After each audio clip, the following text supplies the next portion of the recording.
اس سے پہلے سورہ بقرہ کی مختلف آیات کا خلاصہ پیش کیا گیا۔ جو آیت کریمہ بتائی گئی اس آیت کریمہ میں اللہ تبارک و تعالیٰ نے قصاص کا حکم نازل فرمایا،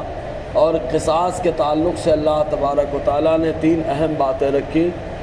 کہ جو مقتول ہو جسے قتل کر دیا جائے، اگر اس کے اولیاء، اس کے ذمہ داران، گھر والے چاہیں تو قاتل کو قصاص کے طور پر قتل کا مطالبہ رکھے، اور چاہیں تو اسے معاف کر دیں، اور اگر چاہیں تو فدیہ لے کر کے اسے چھوڑ دیں، ان کے اوپر ڈیپینڈ کرتا ہے۔ اور یہ تینوں مسائل آیت کریمہ میں ذکر کیے گئے، اور آج کی جو آیت کریمہ ہے اس کا تعلق بھی قصاص کی آیت کریمہ سے ہے کہ اللہ تبارک و تعالیٰ فرماتا ہے تمہارے لیے قصاص میں جو ہے زندگی ہے، اے عقل مندو شاید تم تقویٰ پرہیزگاری اختیار کرو۔ اب قصاص میں زندگی کیسے، یہ قابل غور بات، زندگی کیسے اللہ تعالیٰ نے، حالانکہ قصاص کا مطلب قتل کا مطلب قتل ہوتا ہے، خون کا مطلب خون ہوتا ہے، تو اس میں زندگی بظاہر کیسے ہو سکتی ہے؟ تو اس میں زندگی اس طور پر کہ زمانے جاہلیت میں جو قصاص کا معاملہ رہا، ایک کے بدلے میں 2 کو قتل کرنا، اور اس کے علاوہ ناحق قتل کرنا، ایک زمانے تک خوریزیاں چلتی رہے،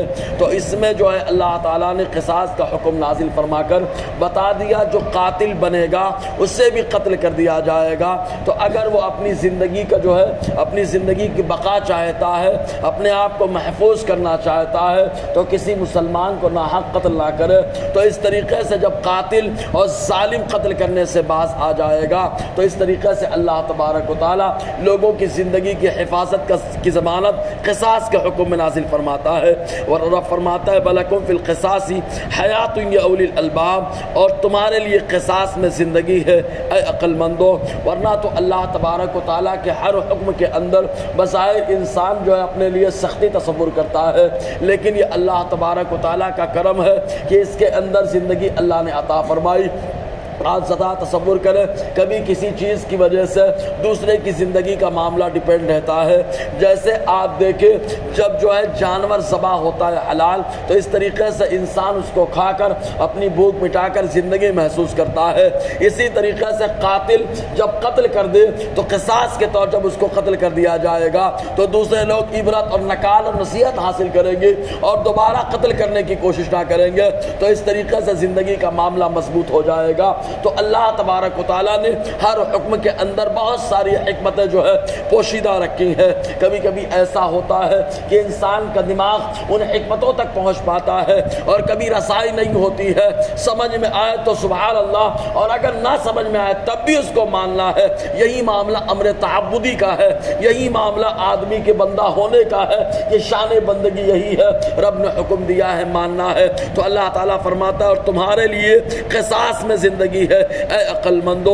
لعلکم تتقون، شاید تم متقی پرہیزگار ہو جاؤ۔ اور شاید کا لفظ جب اللہ اس کے رسول کے کلام میں ہوتا ہے تو یہ یقین کے معنی میں مستعمل ہوتا ہے کہ وہ متقی پرہیزگار ہو جاؤ، اس لیے کہ اللہ تعالیٰ نے جو حقوق کا سسٹم رکھا ہے، تو علامہ اسماعیل حقی علیہ رحمۃ الرضوان بیان فرماتے یہ 3 طرح کے ہوتے ہیں۔ پہلا حق بندے اور خالص اللہ کے درمیان ہوتا ہے کہ جو گناہ بندہ کرتا ہے اس کے اور اللہ کے درمیان معاملہ ہوتا ہے، جیسے بدکاری کرنا اور لواطت کرنا، اس کے علاوہ زنا کرنا، اس کے علاوہ بہت ساری برائیاں کرنا، یہ سب وہ معاملات جو بندے اور اللہ کے درمیان ہے۔ اور ایک معاملہ ایسا ہوتا ہے جو بندے اور اعمال الہی کے درمیان ہوا کرتا ہے، جیسے نماز کا چھوڑنا، زکوٰۃ کا چھوڑ دینا، اور رمضان کے روزے نہ رکھنا، اور اس کے علاوہ حج نہ کرنا واجب ہونے کے باوجود، فرض ہونے کے باوجود۔ تو یہ وہ حق ہے جو اللہ تعالیٰ کے اعمال اور بندے کے درمیان ہے۔ اور ایک حق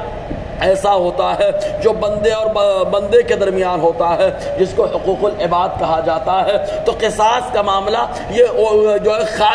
خالص جو ہے یہ بندوں کا حق ہوتا ہے۔ یہی وجہ کہ اولیاء مقتول کو اللہ تبارک و تعالیٰ نے اختیار دیا، تم چاہو تو قاتل کو قتل کروا سکتے ہو، اور اگر تم چاہو تو قاتل کو معاف کر دو، اور اگر تم چاہو تو فدیہ دے کر جو رہائی دلا سکتے ہو۔ تو اللہ تعالیٰ نے بہر کے فرمایا تمہارے لیے زندگی ہے اے عقل مندو، قصاص کے اندر شاید تم متقی پرہیزگار ہو جاؤ، یعنی سب کے حقوق کے ادا کرنے والے ہو جاؤ، اللہ کا بھی حق ادا ہو جائے اور ساتھ ہی ساتھ بندے کا بھی حق ادا ہو جائے۔ بہرحال انشاءاللہ اور آگے گفتگو رہے گی۔ اللہ تعالی ہم سب کو فیضان قرآن، برکات قرآن سے مالا مال فرمائے۔